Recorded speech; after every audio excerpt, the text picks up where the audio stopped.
while I was here last week and proposed some measures designed to alleviate the budget crisis, the revenue shortfall, the budget deficit, whatever you want to call it,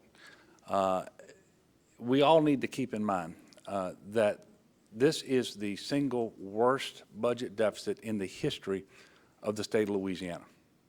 And the fact of the matter is, it's worse by a factor of 2 than we were aware of as recently as November of last year. And part of leadership is taking ownership of the situation, not that you might want to inherit, but what that you've actually inherited. And as a result, the proposals that I made are different than I talked about in the election because the facts are different. And they're not different in a way that make them better, they are harder. And so the proposals have to be equal to the challenge.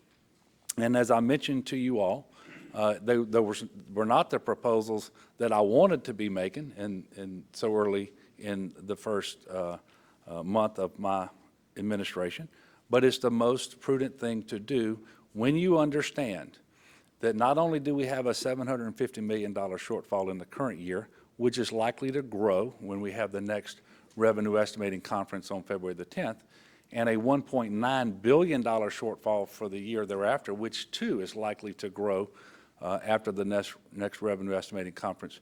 The fact of the matter is this is the 8th straight year of revenue shortfall. All of the relatively easy things to do in terms of cuts were done a long time ago. All of the relatively easy and painless things that you can do to find savings and efficiencies were done a long time ago.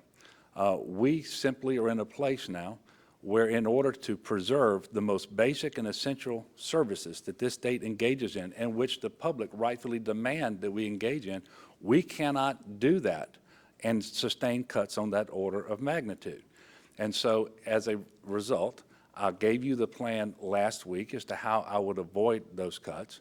But at the same time, we have to give information and a planning target for our agencies to deal with what could be significant revenue cuts in the event that we can't get the legislature to work with us and to implement the plan that I've given with them or given to them, or by working with me, find some other arrangement, which I'm obviously open to and willing to do that. And so you've seen a number of cuts that are not immediately being undertaken, but are in the planning process, especially as it relates to the higher education community and to health care. I want everyone to understand, John Bel Edwards does not want to implement those cuts. Those cuts are not my plan. My plan consists of the details that I gave you last week dealing with the short-term problem of $750 million with a combination of cuts, using the rainy day fund, using the BP fund, and certainly some revenue as well. And for next year, the plan that I gave you, which relies upon revenue as well. So that's my plan. But our higher education institutions have to be prepared, because if they have to take cuts this year over the last few months, that is especially painful, because if you annualize those cuts, it is a huge amount that they would have to account for. And certainly that's true for our hospitals as well. And there are certain things that we are not absolutely required to do under CMS rules when it comes to the Medicaid program. And when you take a look at the numbers that we may have to accommodate in terms of cuts, you have to start with those things that you're not obligated to do under law, but those are very essential and vital services. I don't want to go there. That is not why you're seeing those numbers. But at the same time, it's prudent to have these folks in DHH and in the higher education community planning for any eventuality that might arise. Now, I am going to work extremely hard doing the things that I told you all that I was going to do.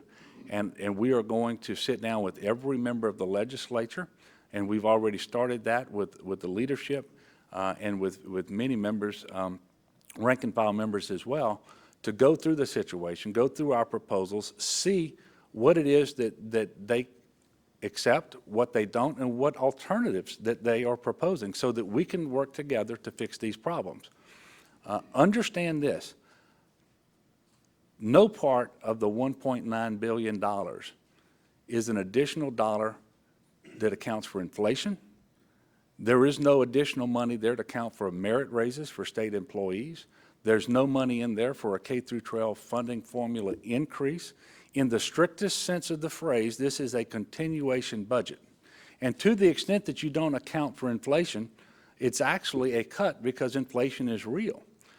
So I just wanted to clear that up because there seems to be some confusion that on the one hand, I was proposing a series of measures to respond to the fiscal crisis, but I'm also proposing cuts. That is wrong. I am not proposing the cuts. We are planning for them in the eventuality that we have to undertake them.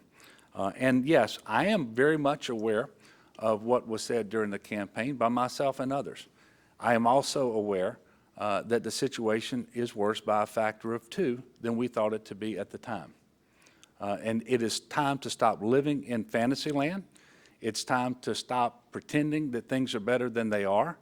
You're going to see honest budgeting. You're going to see responsible budgeting from me and from this administration because that is the only way forward.